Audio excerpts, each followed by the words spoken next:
Tapos, 2 beses niya na kasi akong na-reject. Pero hindi clear rejection. Tapos ako tinuloy ko pa din hanggang sa pangalawang pag-reject niya sa akin, nag-stop na talaga ako. Kasi sabi niya, siya na daw lalayo para makamove on ako. Pero after 5 days, nag-chat siya sa akin hanggang sa nagtuloy-tuloy uli yung pag-usap namin. Tapos inaya ko uli siya lumabas, tapos pumayag naman siya. 2 times yun. Then mas naging close kami and comfortable din sa isa't isa. Tapos nagsabi akong nanliligaw uli ako na friend zone naman ako. Well, first and foremost, no, Sigarilyo, ang nakikita ko dito, si girl meron sa yung at least level 5 of attraction level towards you. Pero what I think is somewhere in the process of your courtship, you were doing something wrong. Like kunyari, baka naman niyayaya mo nga siya lumabas, pero magla-lunch out lang kayo, or magmo-movie date lang kayo, or magko-coffee-coffee, ganun lang. Remember, no, mga Sigarilyo, na if you are going to take someone out who you are romantically interested in, you should both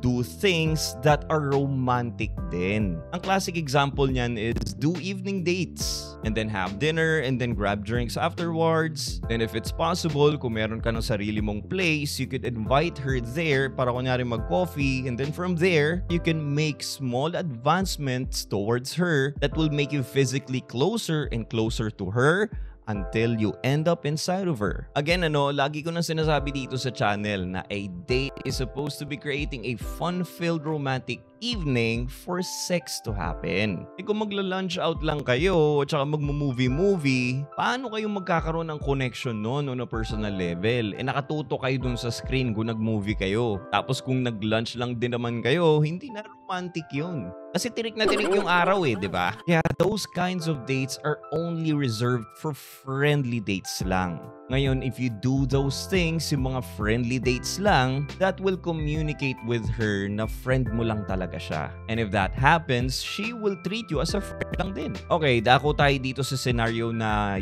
baka nga ini-invite mo siya sa mga romantic dinner or romantic evening dates, and then pumapayag siya. Baka naman wala kang ginagawang advancement towards her. For example, wala kang ginagawang moves na para mapalapit sa kanya physically. Kunwari, tabihan mo siya or hold her hands. Guys, you need to do those things. Kasi remember, you are on a romantic date. And these things are part of the seduction process.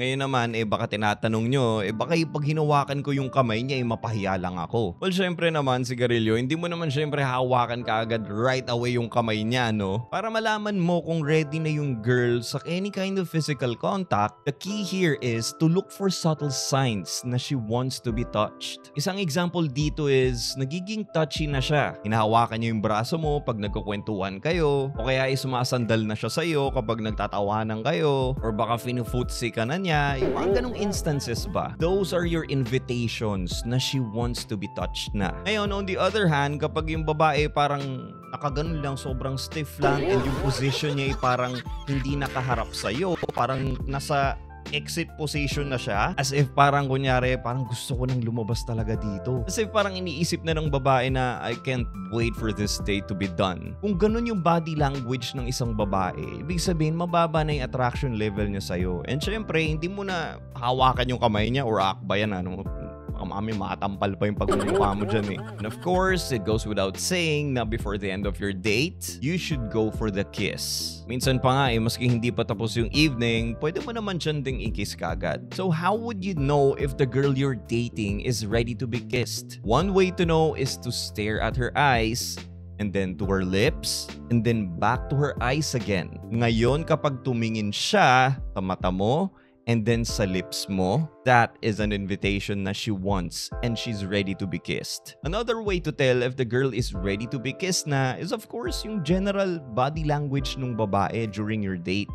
If she is sitting too close to you or super touchy na niya, and it means that she has a very high attraction for you. And then, you can go for the kiss na. Actually, ganyan yung ginagawa ko, no? And it actually works. You just have to learn how to read their body language, guys. But of course, hindi mo naman yung mapaperfect on your first date, second date, It actually takes practice, to be honest. So now, back to reality na tayo, no? Na ito si Kuya, he got rejected for like the third time. Nung sinabi niya doon sa babae na manliligaw na siya. Pre-end-zone na naman daw siya. Actually, si Garillo, hindi mo naman na talaga kailangang sabihin kung pwede ka bang manligaw. As long as you take her out to romantic dates in the evening and make small advances towards her physically, and let's say you got a kiss from her at the end of the date, that's it. Alam na ng babae yan na niniligawan mo sila. Hindi mo na kailangan sabihin sa kanila na nanliligaw ka pa. Just keep doing that lang.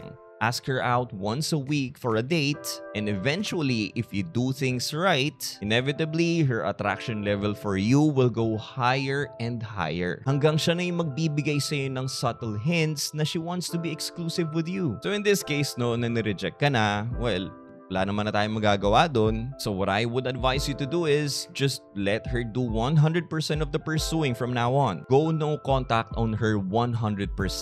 And if she reaches out again to you in the future, you could actually try and ask her out on a date ulit. Pero remember, romantic dates dapat ha. And during the date, of course, make it fun and playful. And of course, make small advances physically and then go for the kiss. Hindi mo na kailangan sabihin sa kanya kung pwede ka bang manligaw. Well, I hope nakatulong ako sa iyo, si Garillo, and follow for more. Meron na rin pala akong Instagram account and Facebook account. Makiki-follow na lang din ako doon, mga si Garillo. The link is in the description and as well as my YouTube account. Subscribe na rin kayo doon.